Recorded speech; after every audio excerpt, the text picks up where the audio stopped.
The champagne glass shattered against the marble floor of our penthouse, golden liquid spreading like gilt across the white tiles. My hand trembled, not from shock, but from the effort of maintaining my performance. "I'm so sorry, Nate," I whispered, watching my fiancé scramble to clean up the mess. I'm so clumsy lately. Before we jump back in, tell us where you're tuning in from, and if this story touches you, make sure you're subscribed, because tomorrow I've saved something extra special for you. Nathan looked up from where he knelt, his expression flickering between annoyance and what he probably thought was concern. "It's fine, Maya. You've been stressed with the wedding planning. Maybe you should lie down." Stressed. That's what he called it, as if my anxiety stemmed from choosing between orchids and roses, rather than discovering that my fiancé of 3 years had been conducting a separate courtship behind my back, with my business partner no less. "Actually," I said, forcing brightness into my voice, "I was thinking we could go over the seating chart tonight. I made some changes." Nathan's phone buzzed on the counter. I watched his eyes dart to it, that familiar hunger flickering across his face before he masked it. "Sure, babe. Just give me 5 minutes. Quick work call." He disappeared into his office, the room I wasn't supposed to enter without knocking, the sanctuary where he spent increasing hours lately. I listened to his muffled voice, catching fragments through the door. "Tomorrow night. I promise. No, she doesn't suspect anything. Of course I'm sure." I allowed myself a small smile as I bent to pick up the larger shards of glass. In his office, Nathan had no idea that every word was being recorded by the device I'd had installed 3 weeks ago. The same 3 weeks since I'd started noticing the inconsistencies, the late-night client calls, the mysterious jewelry charge on our shared credit card, jewelry I'd never received, the way Vanessa, my trusted business partner at Meridian Financial Consulting, suddenly couldn't meet my eyes during meetings. But the real revelation had come 2 days ago. I'd been working late at our office, finishing a proposal for a major client. Vanessa had left hours earlier, citing a migraine. I'd thought nothing of it until I needed a file from her desk and saw the edge of a reservation confirmation peeking from beneath her keyboard. The Grandview Hotel, Presidential Suite. Tomorrow night, 8 p.m. The same hotel where Nathan had told me he'd be attending a bachelor party for his college roommate. The same night. I'd stood there, holding that paper, feeling the careful architecture of my life begin to crack. But unlike most people who discover betrayal, I didn't crumble. I didn't cry. Instead, I did what I'd been trained to do through years of forensic financial analysis. I investigated. By the end of that night, I'd uncovered something far more interesting than a simple affair. Vanessa Cho, my business partner of 5 years, the woman I'd helped build Meridian Financial from a 2-person startup into a multi-million-dollar consulting firm, had been systematically embezzling from our corporate clients. Not large amounts. She was far too clever for that. Small transfers, carefully hidden in complex financial structures spread across dozens of accounts. But what made my blood run cold wasn't just the theft. It was the pattern. Every company she'd stolen from was one I'd brought to our firm. My relationships, my reputation, my trust, all weaponized for her personal gain. And the trail, if anyone looked, would point directly to me as the primary account manager. I was being set up. The office door opened and Nathan emerged, his smile back in place. "Sorry about that. Client emergency. You know how it is." "I do," I replied softly, watching him pour himself a scotch. "I absolutely do." What Nathan didn't know, what neither of them knew, was that my father had spent 30 years as a federal prosecutor specializing in financial crimes before his retirement. The dinner conversations of my childhood hadn't been about sports or television, but about wire fraud, RICO statutes, and the beautiful complexity of following money trails. When I'd discovered Vanessa's scheme, my first call hadn't been to a lawyer. It had been to my father's former colleague, Special Agent Marcus Chen at the FBI's Financial Crimes Unit. "Maya," Nathan settled beside me on the couch, scotch in hand. "You seem distracted lately. Is everything okay with the business?" I turned to him, arranging my features into concern. "Actually, I've been meaning to talk to you about something. It's about Vanessa." His body tensioned imperceptibly. "What about her?" "She's been acting strange, secretive. I'm worried she might be—" I paused, letting uncertainty color my voice. "I don't know. Maybe I'm being paranoid, but some of the accounts don't quite add up." Nathan's expression shifted through several emotions: alarm, calculation, and finally, false reassurance. "I'm sure it's nothing. Vanessa's always been thorough. Maybe you're just stressed about the wedding. Speaking of which, I need to finalize numbers for the bachelor party. Jim's been asking." "Jim?" The college roommate whose bachelor party was supposedly tomorrow night. The same Jim who, according to his very public social media presence, had gotten married 6 months ago in Cabo. "Of course," I said, leaning my head on his shoulder. "I trust your judgment." The lie tasted bitter, but necessary, because tomorrow night, while Nathan thought he was attending a non-existent bachelor party, he would actually be at the Grandview Hotel. And I would be there too, though not in the way he expected. My phone buzzed with a text from Agent Chen. "Equipment ready, team briefed. Are you certain you want to proceed with Plan B?" Plan B. The plan that would expose not just Vanessa's crimes, but Nathan's, complicity in them. Because in my weeks of investigation, I'd discovered something else. Nathan wasn't just cheating on me, he was helping Vanessa. His work calls were consultations on how to hide the money trails. His financial background, the one he'd downplayed when we met, was being used to create shell corporations and offshore accounts. He wasn't just betraying me romantically. He was an active participant in fraud that could destroy everything I'd built. The evidence was damning. Email chains discussing our retirement fund, text messages about one more big transfer, and most devastatingly, a recorded phone call where Nathan discussed proposing to Vanessa once they'd moved enough money to disappear properly. Proposing to her, while still engaged to me. "I was thinking," Nathan said, interrupting my thoughts.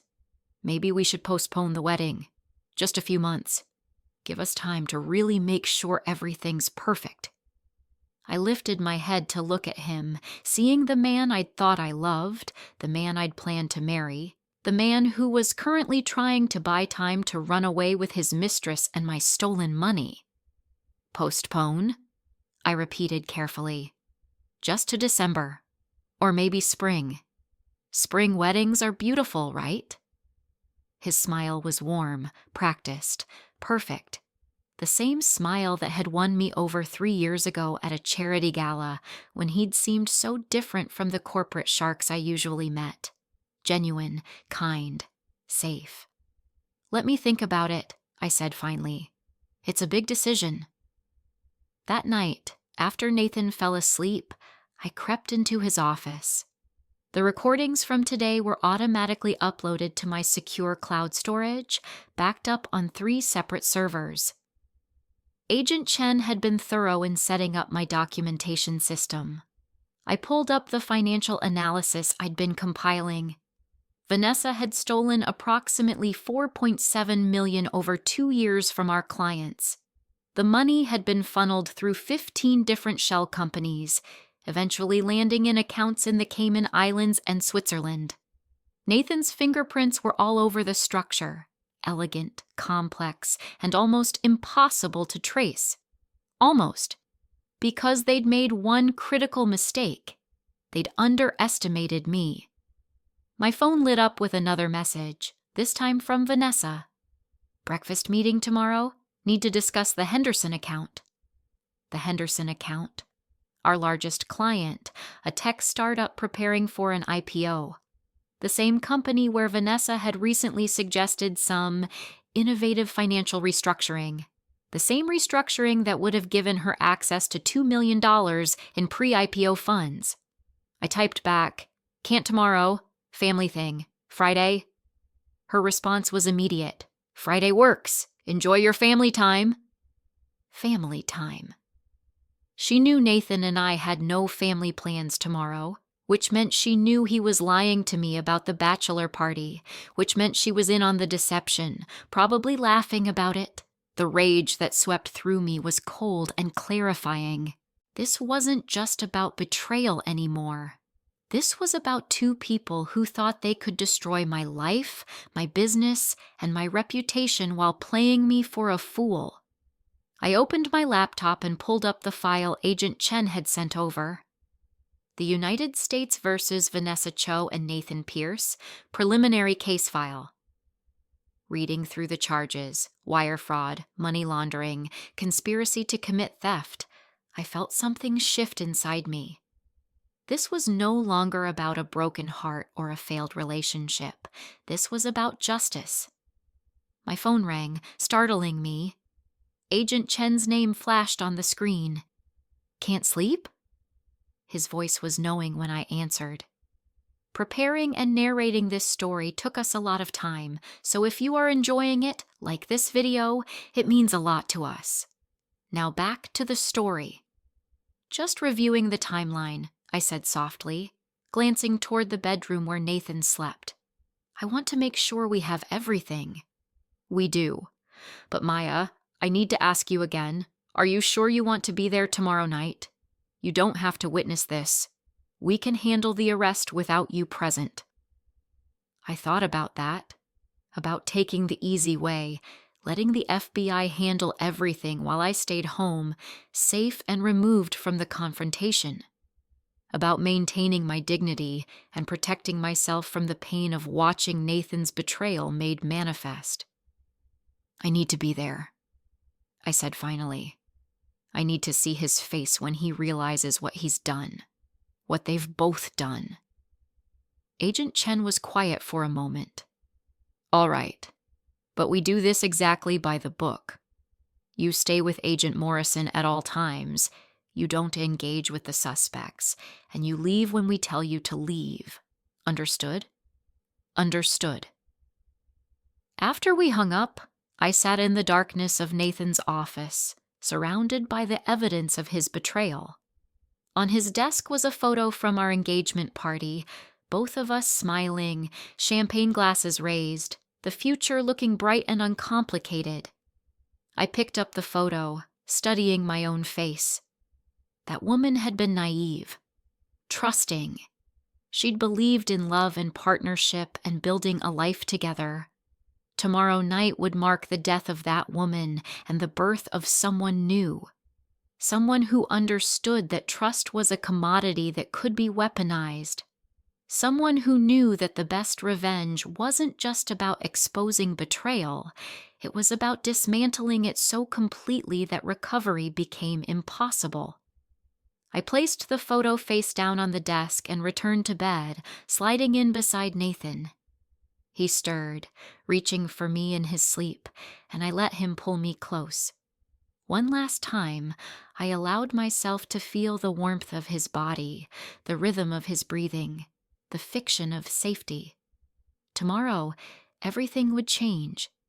But tonight, I could still pretend we were just an ordinary couple, planning an ordinary future, untouched by lies and theft and the cold machinery of federal justice.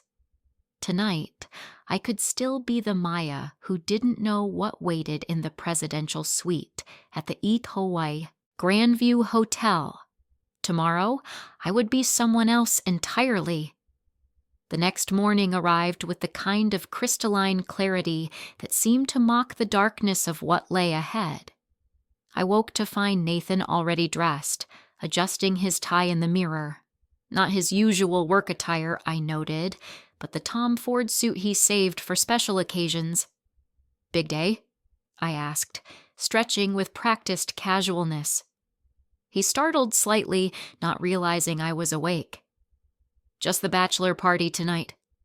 Thought I'd look decent for Jim's send-off." "Jim's already married," I said, the words slipping out before I could stop them. Nathan's hands stilled on his tie. "What?" "Nothing." I backtracked smoothly, sitting up in bed. "I meant, Jim's already as good as married to his job. That's what you always say about him, right?" The tension in his shoulders eased. "Right. Yeah. The guy's a workaholic." He finished with his tie and turned to me, bending down to kiss my forehead. "I'll probably be late. Don't wait up." "Nathan?"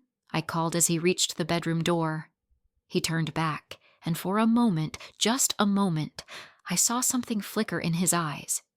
Guilt? Regret? Or simply the anticipation of his evening ahead?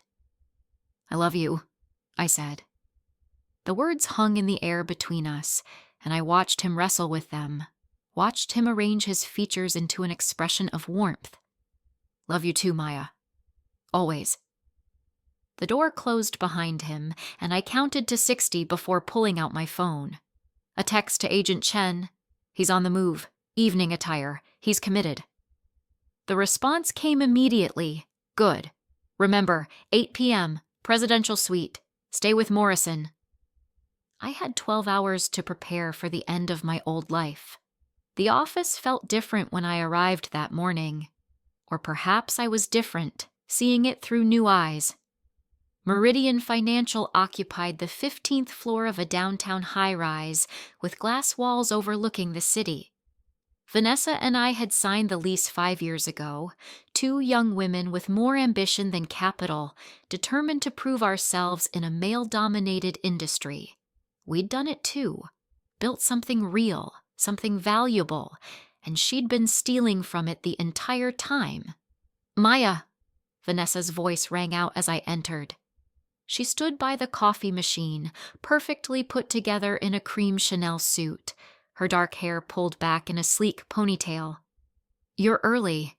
I thought you had a family thing today." "Tonight," I corrected, pouring myself coffee. "This afternoon is clear." She smiled, that warm, sisterly smile I'd trusted for 5 years. "Good. Because we need to go over the Henderson restructuring before Friday. I've got the preliminary numbers ready." The Henderson restructuring, the final theft, the big score before she and Nathan disappeared. "Actually," I said carefully, "I've been thinking about that. Maybe we should run it past our legal team first, just to be safe?"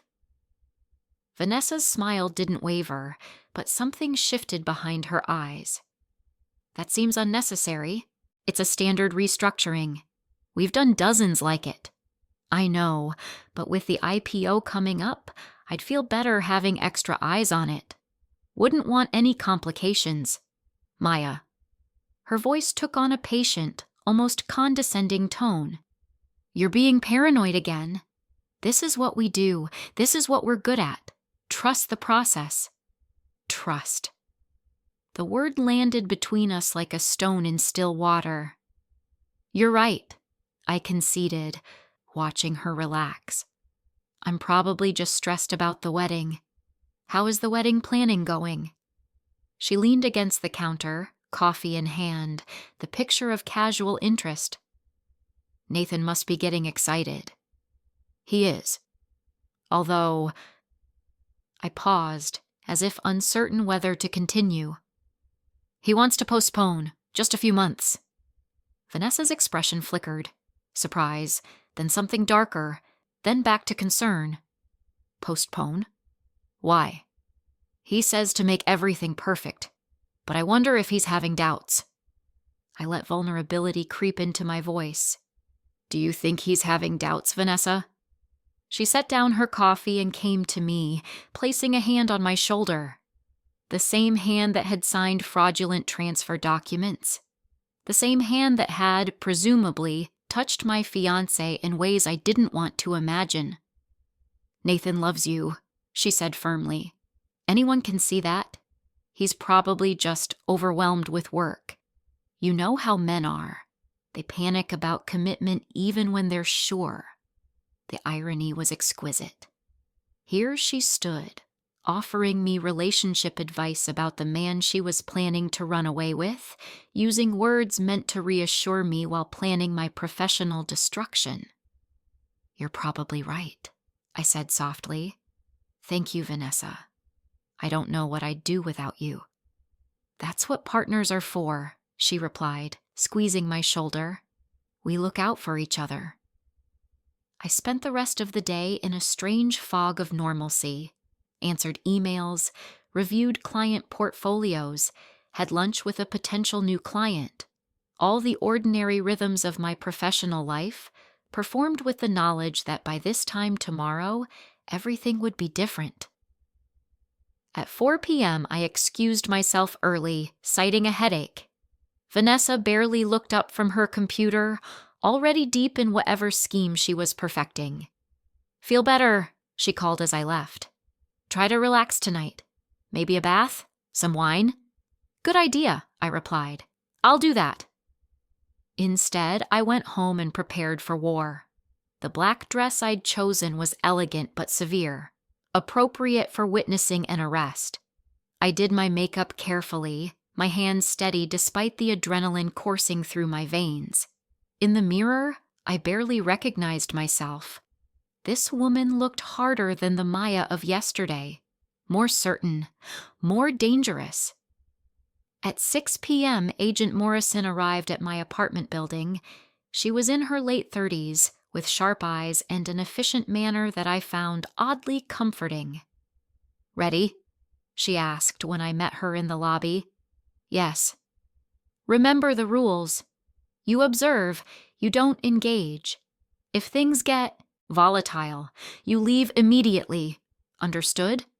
Understood. The drive to the Grandview Hotel took 20 minutes through rush hour traffic. Agent Morrison briefed me on the operation as we drove. We've had the presidential suite under surveillance since yesterday. Audio and video. Your fiancé made a reservation for 8 p.m. under a fake name, Michael Chen. Your business partner checked in this afternoon at 3 p.m. She's been in the suite since then, presumably preparing for his arrival. Preparing how? I asked, then immediately wished I hadn't. Agent Morrison glanced at me sympathetically. Romantically. Champagne, roses, the works. I'm sorry, Maya. I stared out the window, watching the city slide past. Don't be. I need to see it. I need to know exactly what they're capable of. We pulled up to the Grandview at 7:45 p.m. The hotel was exactly as I remembered. Soaring ceilings, marble floors, the kind of calculated luxury that spoke of old money and new pretensions. Nathan and I had stayed here once, for our first anniversary. I'd thought it was romantic then. Agent Morrison led me through a service entrance to a room 3 doors down from the presidential suite. Inside, 4 other agents monitored equipment, their faces illuminated by the glow of multiple screens. Ms. Reeves, Agent Chen greeted me, standing. Thank you for your cooperation in this operation. When will he arrive? I asked, my voice steadier than I felt. Any minute now. Would you like to see the setup? He gestured to the main monitor, which showed a split-screen view of the presidential suite. I could see Vanessa moving through the rooms, adjusting flowers, checking her reflection in a mirror. She wore a red dress I'd never seen before, her hair loose around her shoulders. She looked happy, excited, in love. Audio? I asked. Agent Chen nodded to another agent, who adjusted something on the console. Suddenly, I could hear Vanessa humming as she moved through the suite, the clink of champagne glasses, the whisper of fabric as she smoothed her dress. My phone buzzed. A text from Nathan. "Running a few minutes late. Traffic is insane. Love you." I showed it to Agent Chen without comment.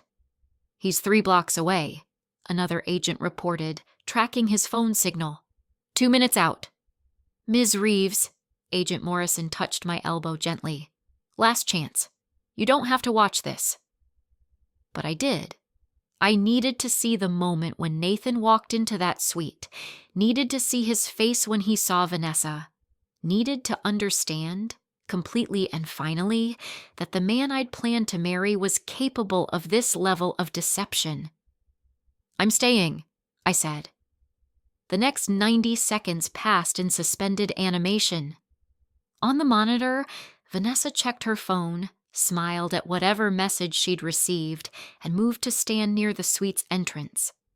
She adjusted her dress one final time, took a deep breath, and composed her features into an expression of eager anticipation. A knock at the door.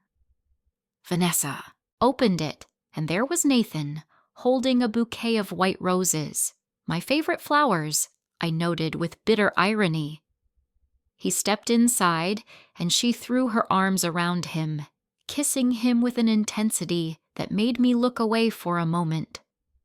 When I forced my eyes back to the screen, they were pulling apart, Nathan laughing at something she'd said. He handed her the flowers, and she placed them on a nearby table before pulling him deeper into the suite. "Can't believe we're finally doing this," Vanessa's voice came through the speakers, breathy with excitement. "I've been going crazy all day." "Me too," Nathan replied. "I almost slipped up with Maya this morning. She asked about the bachelor party, and I nearly forgot which lie I'd told her." They both laughed. In the monitoring room, I felt Agent Morrison's hand on my shoulder, steadying me. On screen, Nathan and Vanessa settled onto the suite's plush sofa, champagne glasses in hand. "To us," Vanessa toasted. "To new beginnings." "To us," Nathan echoed. "And to Maya, for being so wonderfully, predictably naive." The words hit me like a physical blow. Around me, I felt the agents shift uncomfortably, their professional detachment cracking in the face of such casual cruelty. "She really doesn't suspect anything?" Vanessa asked, curling into Nathan's side. "Not a thing. She's too busy worrying about flower arrangements and seating charts to notice we're stealing her life." He took a long drink of champagne. "God, I almost feel bad sometimes. She tries so hard to be good at everything." "Please," Vanessa scoffed. "She's insufferable with her perfection." "Let's double-check the numbers, Vanessa. Let's get legal to review this, Vanessa." As if I haven't been running circles around her for years. "How much longer until we can move the final transfer?" Nathan asked. "Henderson IPO closes in 2 weeks. Once that money hits our account, we process the restructuring, skim our final $2 million, and we're done. By the time anyone notices, we'll be on a beach in Bali." "And Maya?" "Maya gets left holding the bag. All the documentation points to her as the primary account manager. She signed off on everything. When the clients realize what happened, they'll come after her, not us." Nathan nodded slowly, swirling his champagne. "She'll be destroyed. Professionally, financially, maybe even criminally. That's her problem," Vanessa said coldly. She should have been more careful about who she trusted. The room fell silent except for their continued conversation, now drifting to logistics and timelines. I stood frozen, watching the 2 people I'd loved most in the world discuss my destruction as casually as if they were planning a weekend trip. Agent Chen cleared his throat. "Ms. Reeves, we have everything we need. The team is preparing to move in. I think you should—" "Wait," I interrupted. "There's supposed to be a proposal, isn't there? Vanessa told her mother he was going to propose tonight." Agent Morrison looked at me sharply. How do you— I've been monitoring more than just the financial crimes, I said quietly. I needed to know everything. On screen, Nathan was standing up, reaching into his jacket pocket. My heart stopped as he pulled out a small velvet box, the same jeweler's box I'd seen charged to our credit card 3 weeks ago. "Vanessa," he said, and his voice held genuine emotion. "These past 2 years with you have been the best of my life. You're brilliant, beautiful, and brave enough to take what you deserve. I know we've got a few more weeks of playing pretend, but I don't want to wait any longer to ask you this." He dropped to one knee, and Vanessa's hands flew to her mouth, tears already streaming down her face. "Will you marry me?" The word yes was barely out of her mouth before he was sliding the ring onto her finger, a princess-cut diamond that must have cost $30,000, paid for with our joint account, the account I'd been funding while he planned to leave me. They kissed again, and I turned away from the monitor, unable to watch anymore. "That's enough," Agent Chen said quietly into his radio. "All units, move in." The operation unfolded with military precision. On screen, I watched the suite door burst open, FBI agents flooding into the room with weapons drawn. "FBI! Put your hands up, now!" Nathan and Vanessa sprang apart, confusion giving way to terror as they realized what was happening. Vanessa's scream was high and piercing. Nathan just stood frozen, the color draining from his face. "Nathan Pierce, Vanessa Cho, you're under arrest for wire fraud, money laundering, and conspiracy to commit theft." I watched as they were separated, handcuffed, read their rights. Watched Nathan's eyes dart around the room, calculating, trying to understand. Watched Vanessa collapse into sobs, her new engagement ring glinting mockingly on her finger. "Ms. Reeves," Agent Morrison said gently, "we're going to take you down there now. Are you ready?" Was I ready? Ready to face them, to let them see that I knew everything, that I'd orchestrated their downfall as completely as they'd planned mine? "Yes," I said, my voice steady and cold. "I'm ready." We walked down the plush hallway, the sounds of chaos growing louder. At the open suite door, I stopped, taking a moment to observe the scene. Nathan was arguing with an agent, his voice rising in panic. Vanessa sat on the sofa, mascara streaming down her face, staring at nothing. And then Nathan saw me. I watched the realization crash over him like a wave, understanding that I was here, that I knew, that I'd been part of this all along. His face went from confusion to comprehension to something like fear. "Maya," his voice cracked. "What are you doing here?" I stepped into the suite, Agent Morrison beside me, and met his eyes across the room. "Watching," I said simply. "The way you made me watch you destroy my life. The way you were going to make me watch my career crumble while you escaped.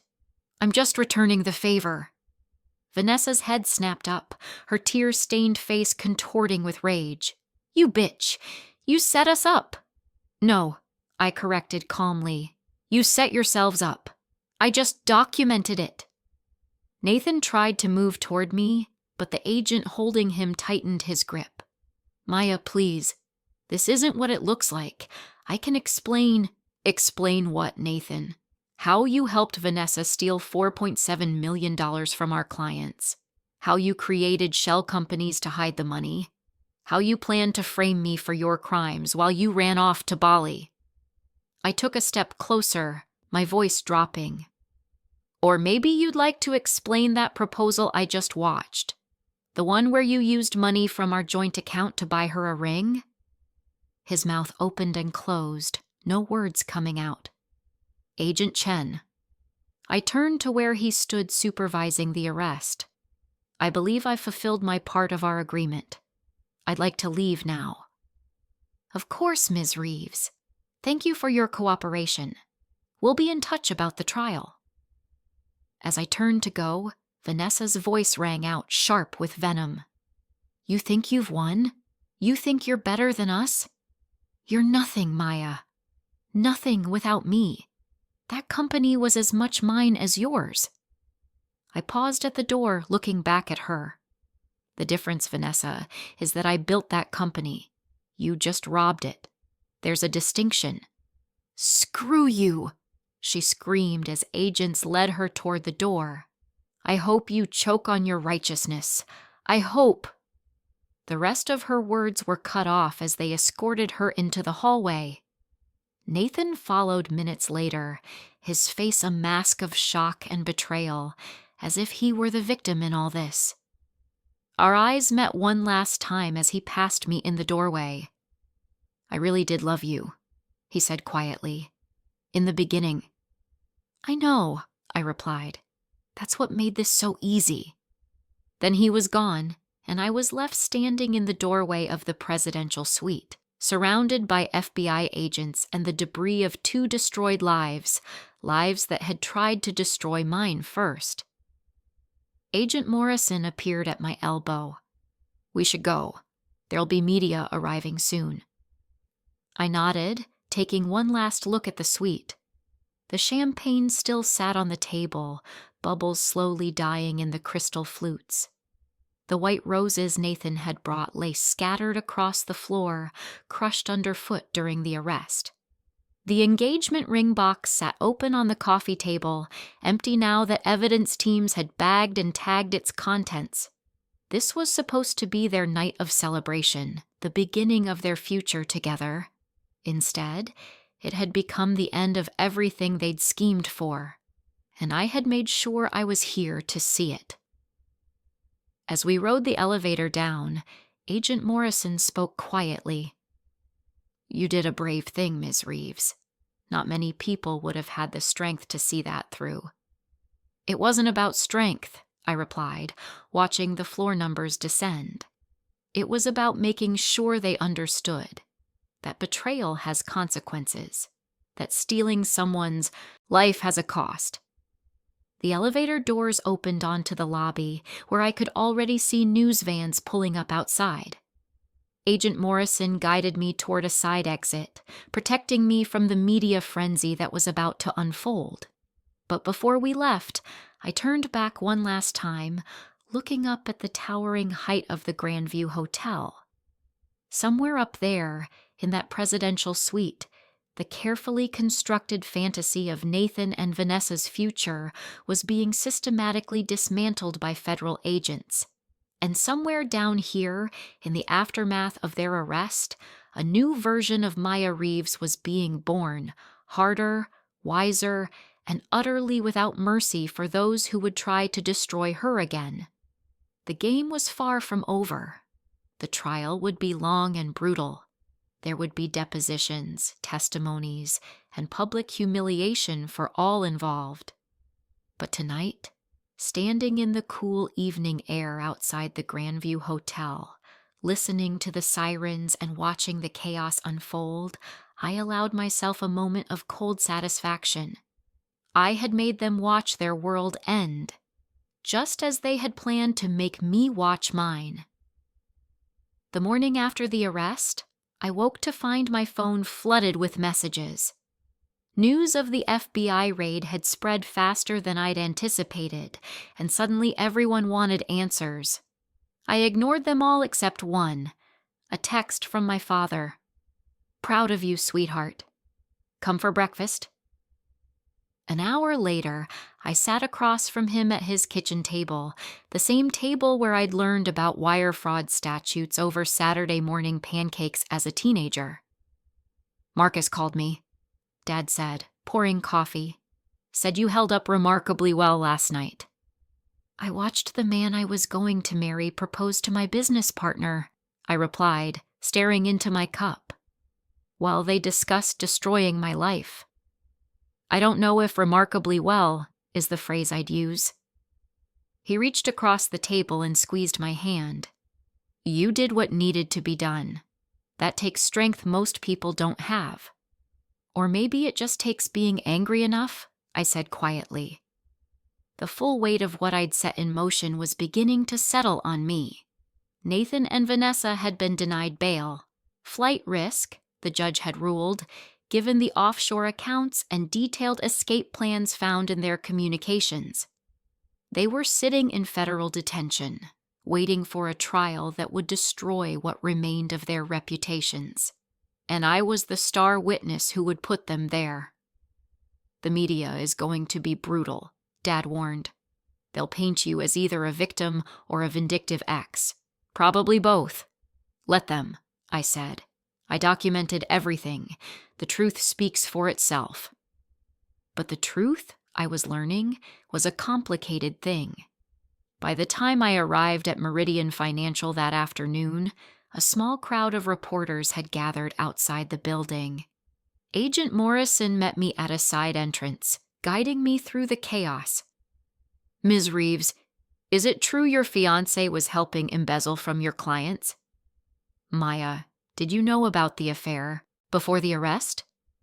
Are you concerned you'll face charges yourself? That last question made me stop. Agent Morrison tugged at my arm, but I turned to face the reporter who'd asked it. I am the one who uncovered the fraud, I said clearly. I am the one who brought it to the FBI, and I am the one who will ensure every stolen dollar is returned to its rightful owners. No further questions. Inside the office, the atmosphere was tense. My staff, our staff, I had to remind myself, looked shell-shocked. Half of them had worked directly under Vanessa. They'd trusted her, learned from her, built their careers under her guidance. Now they were wondering if they'd been complicit in her crimes. Conference room, I announced to everyone. Now. 20 minutes later, I stood before my assembled team, looking at faces that ranged from confused to terrified to angry. Sarah Kim, our senior analyst, spoke first. Is it true? All of it? The embezzlement, the shell companies, everything? Yes, I said simply. Vanessa systematically stole from our clients over a 2-year period, with assistance from Nathan Pierce. The FBI has recovered most of the funds, and we're working to return every cent to the affected parties. What does this mean for the firm? Marcus Chen, our junior partner, asked, Are we liable? The FBI has cleared Meridian Financial of institutional wrongdoing. This was the action of one partner, not a systemic failure. However, I paused, meeting each person's eyes. We will be conducting a complete audit of every account, every transaction, every decision made in the last 3 years. If any of you have concerns or knowledge of irregularities, now is the time to come forward. Silence. Then Sarah raised her hand. The Henderson restructuring. I reviewed Vanessa's proposal last week. Something felt off, but I couldn't pinpoint what. I should have said something. What felt off? I asked gently. The fee structure. It was buried in complex language, but essentially, we would have been paid 3 times our normal rate for a standard service. When I asked Vanessa about it, she said you'd approved the pricing as a premium for the IPO timeline. I hadn't approved anything. This was the final theft, the big score they'd planned before disappearing. Thank you for telling me, I said. This is exactly the kind of information we need. No one will be punished for coming forward. The only crime here was silence in the face of clear wrongdoing. Over the next hour, 3 more employees shared similar concerns. Small inconsistencies they'd noticed, but dismissed or been talked out of pursuing. Each revelation added another layer to the case against Vanessa and Nathan. By the time the meeting ended, I had 6 new leads for the FBI and a clearer picture of just how completely Vanessa had corrupted our firm's culture. The following weeks blurred together in a haze of depositions, legal meetings, and damage control. The media coverage was relentless. Some portrayed me as a hero who'd taken down white-collar criminals. Others suggested I'd been complicit or, at minimum, negligently blind to what was happening under my nose. The worst were the think pieces questioning why I'd chosen to humiliate Nathan so publicly. Could she not have handled this privately? One columnist asked. Did she need to make a spectacle of their arrest? I didn't bother responding. Let them think what they wanted. They hadn't watched the man they loved discuss their destruction like it was a business transaction. 3 weeks after the arrest, I received an unexpected visitor. Agent Chen called ahead, warning me that Nathan's mother wanted to meet. Patricia Pierce was everything her son had inherited his charm from, elegant, composed, and carrying herself with the confidence of old money. She sat across from me in my office, her hands folded neatly in her lap. "Thank you for seeing me," she began. "I know you have no obligation to. Why are you here, Mrs. Pierce?" She took a breath. "To apologize. For my son. For what he did to you, to your business, to those clients, and to ask you a question." I waited. "Did you ever love him? Or was he always just part of your investigation?" The question caught me off guard. I'd expected anger, perhaps accusations, not this quiet plea for understanding. "I loved him," I said finally. "For 3 years, I loved him completely. I believed we were building a life together.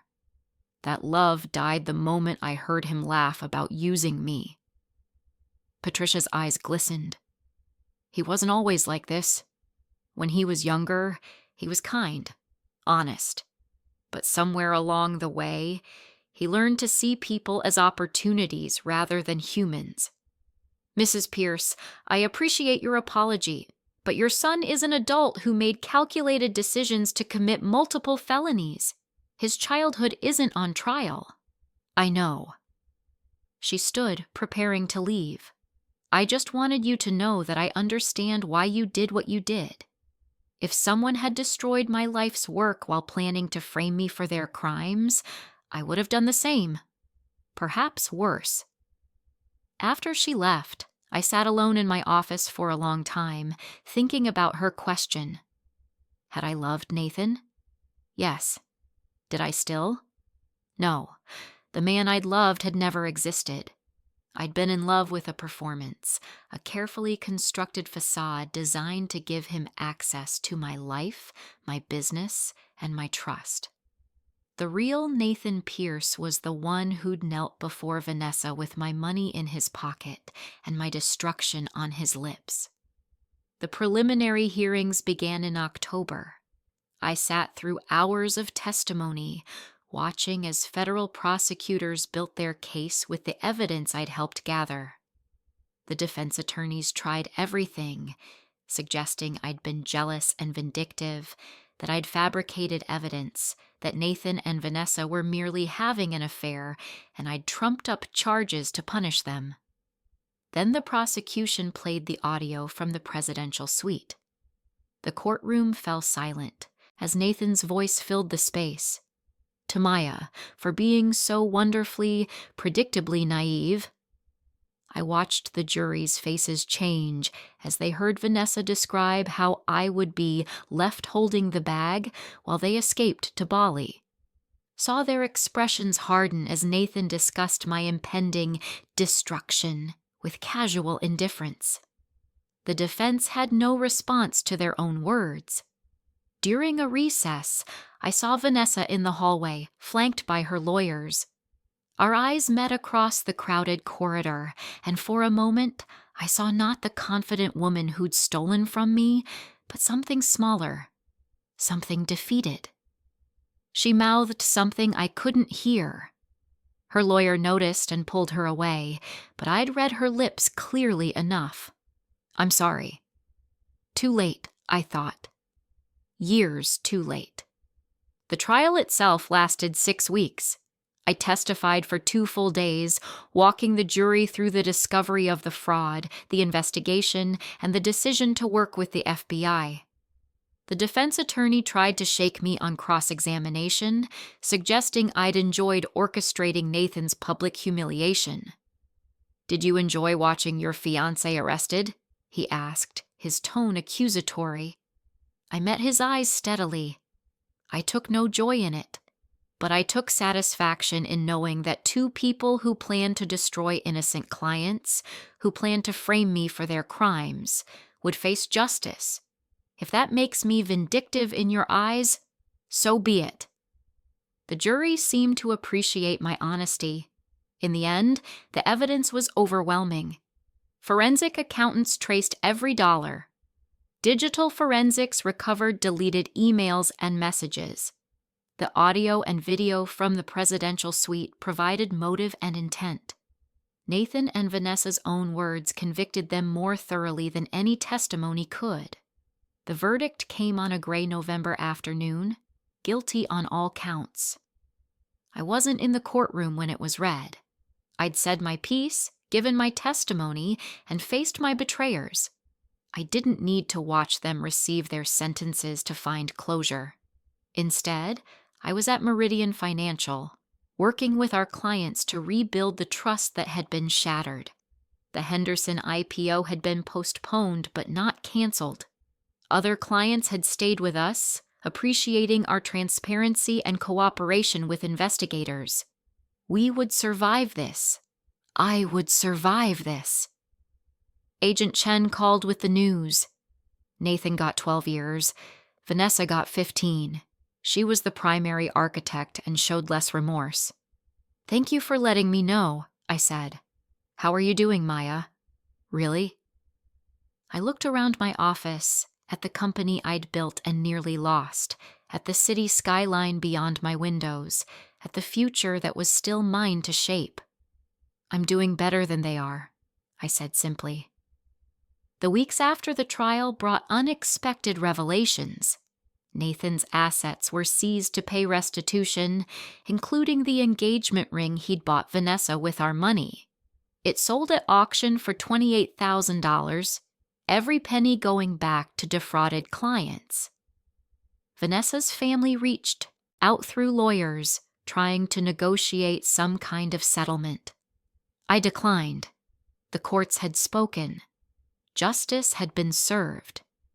But the most surprising development came from an unexpected source. Sarah Kim knocked on my office door one December morning, looking nervous. "I need to tell you something," she said, "about Vanessa." My stomach tightened. What about her? 6 months ago, she approached me, asked if I'd be interested in a side project, offered me 20% more than my salary to help with some creative accounting for a few clients. "What did you say?" "I said no. I told her it sounded illegal and that I wouldn't risk my career or yours for extra money." Sarah met my eyes. She laughed it off, said I was being too cautious. But after that, she started excluding me from major decisions. I thought she was punishing me for refusing. "Why didn't you tell me this before?" "Because I couldn't prove anything. And honestly, I was afraid. Afraid I'd misunderstood. Afraid I'd cause problems over nothing. Afraid I'd lose my job for making waves." She paused. "But I should have told you. If I had, maybe you could have stopped this sooner." I stood and walked around my desk, placing a hand on her shoulder. "Sarah, you did nothing wrong. You refused to participate in fraud, which is exactly what you should have done. What Vanessa did, what Nathan helped her do, that's on them, not you, not anyone else. But if you'd what? Told me you had a bad feeling? I would have investigated and found nothing because they were careful. They were planning this for years." I squeezed her shoulder. "Don't carry guilt that isn't yours to bear." After she left, I thought about all the near misses, all the moments when someone might have caught them if circumstances had been slightly different. But that was the nature of sophisticated fraud. It succeeded because smart people working with incomplete information made reasonable decisions that happened to be wrong. The only people responsible for the fraud were the ones who committed it. Christmas approached, bringing with it the first real peace I'd felt in months. The company was stabilizing. Client relationships were rebuilding. The media had moved on to newer scandals. I spent Christmas Eve in my apartment, no longer the penthouse I'd shared with Nathan, but a smaller place in a quieter neighborhood. I'd kept almost nothing from our shared life except a few books and the coffee maker. Everything else carried too many memories of lies. My father came over for dinner, bringing enough food for 6 people as always. "You seem better," he observed as we ate. "Lighter somehow." "I feel lighter," I admitted, like I've been carrying a weight I didn't realize was there. The weight of trusting the wrong people. The weight of believing I needed them. Nathan, Vanessa, I built my life around them. When they betrayed me, I thought I'd be destroyed. I paused, searching for words. But I wasn't. I'm still here. The company's still here. And I'm realizing I was always stronger than I gave myself credit for. Dad raised his wine glass. To strength. And to knowing your worth. We clinked glasses, and for the first time since that night at the Grandview Hotel, I felt something like hope. The new year brought new beginnings. I promoted Sarah to partner, recognizing both her abilities and her integrity. We hired 3 new analysts and implemented strict oversight protocols that would make any future fraud nearly impossible. I also started therapy, not because I was broken, but because I recognized that carrying the weight of betrayal, even when justice had been served, required processing. "Do you think about them?" my therapist asked during one session. "Nathan and Vanessa?" "Sometimes," I admitted. "I think about who I thought they were, the versions of them I loved and trusted. Those people were never real, but the feelings I had for them were. And the real versions, the ones serving federal time, I don't think about them at all." It was true. The actual Nathan and Vanessa, the criminals who'd stolen and schemed and planned my destruction, held no emotional power over me anymore. They were simply case files, cautionary tales, proof that betrayal could be survived and overcome. In March, I received a letter from Vanessa. The prison allowed inmates to send correspondence, though I had the right to refuse it. I almost did. But curiosity won out. The letter was 3 pages long, handwritten on prison stationery. It began with apologies, lengthy, detailed explanations of how she'd rationalized her choices, how jealousy and greed had corrupted her values, how she'd never meant for things to go so far. The middle section tried to explain Nathan's involvement, painting him as the true mastermind, suggesting she'd been manipulated and coerced. This I knew was a lie. The evidence had shown clearly that she'd initiated the fraud long before Nathan's involvement. But it was the ending that caught my attention. "You always were better than me, Maya. Smarter, more ethical, more deserving of success. I spent years trying to prove otherwise, but all I proved was that you were right to trust yourself and wrong to trust me. I don't expect forgiveness. I don't deserve it. But I hope someday you can remember that our friendship, at least in the beginning, was real. Before I let envy poison everything good in my life, I hope you rebuild what I tried to destroy, and I hope you do it spectacularly." I read the letter 3 times, then filed it away in a drawer I rarely opened. Vanessa might have been sincere, or she might have been angling for some advantage I couldn't see. It didn't matter. Her remorse, genuine or not, didn't change what she'd done or the consequences she was facing. I had no intention of responding. Spring turned to summer, and life continued its forward momentum. Meridian Financial won 3 major new clients, all impressed by our transparency. During the crisis, the Henderson account finally completed their IPO, and they stayed with us, trusting that we'd learned from our mistakes. I started dating again, cautiously, with considerable vetting and firm boundaries. Nothing serious. I wasn't ready for serious, but it felt good to remember that not everyone was a Nathan or Vanessa, that trust, while earned slowly, could still be given. On the 1-year anniversary of the arrests, Agent Chen took me to lunch. "How does it feel?" he asked. "Having gone through all of this?" I considered the question carefully. It feels like surviving something that should have destroyed me.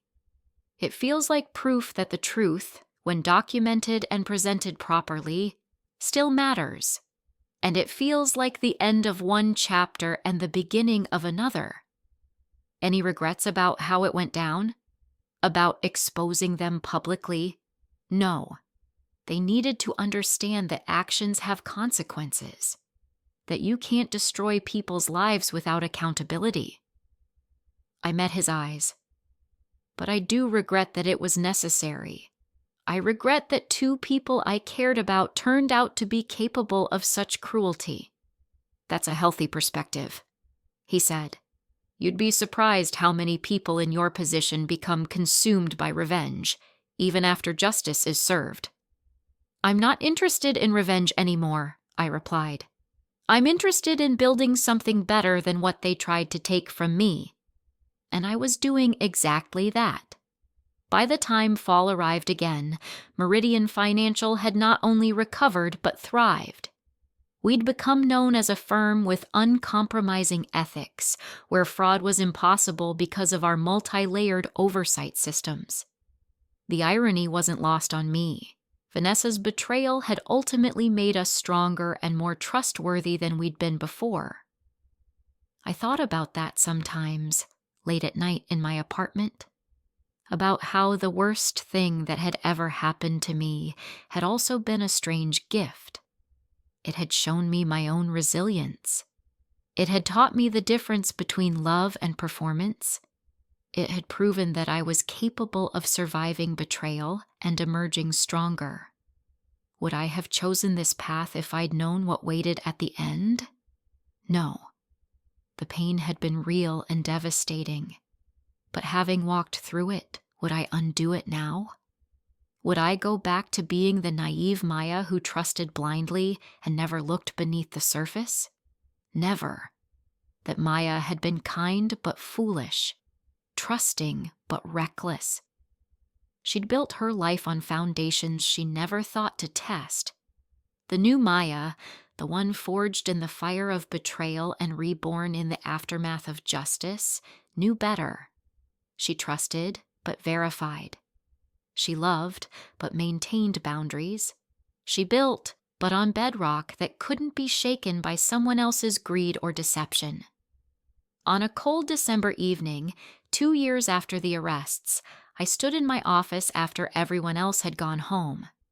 The city lights sparkled below, and I could see my reflection in the glass.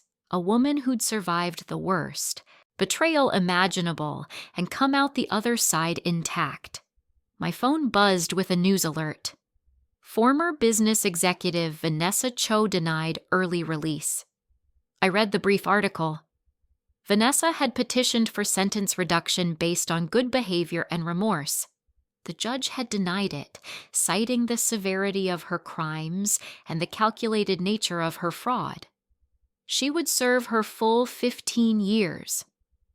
I closed the article and set down my phone, feeling nothing. No satisfaction, no vindication, not even the old anger that used to surface when I thought about her betrayal. Just nothing. She was no longer part of my story. Neither was Nathan. They were footnotes in my history, reminders of what I'd overcome, but no longer characters with active roles in my life. I gathered my things and prepared to leave the office. Tomorrow was Christmas Eve, and I had plans. Dinner with my father, then drinks with Sarah and the team. A life built not on romantic illusions, but on genuine friendships and professional respect. As I locked my office door, I thought about that night at the Grandview Hotel, about watching Nathan propose to Vanessa with my money in his pocket and my destruction on his lips, about the moment the FBI burst through the door and their perfect plan shattered like crystal. I'd made them watch their world end just as they'd planned to make me watch mine. But that wasn't the real victory. The real victory was standing here, 2 years later, having built something better than what they'd tried to take from me. Having proven that betrayal wasn't fatal, that justice was possible, and that the best revenge wasn't destruction. It was success in the face of those who'd tried to ensure your failure. I walked out of Meridian Financial into the cold December night, leaving behind the ghosts of who I used to be and who they'd tried to make me. Tomorrow would bring new challenges, new opportunities, new chapters in a story that was entirely mine to write. And unlike Nathan and Vanessa, I wouldn't waste it on schemes and betrayals and the hollow pursuit of easy money. I would build something real, something that couldn't be stolen, couldn't be faked, and couldn't be destroyed by anyone except myself. As I hailed a cab to take me home, I allowed myself one last thought about the 2 people currently serving federal time for trying to destroy my life. I hope they learned something from this. I hope they understand finally that some prices are too high to pay for greed.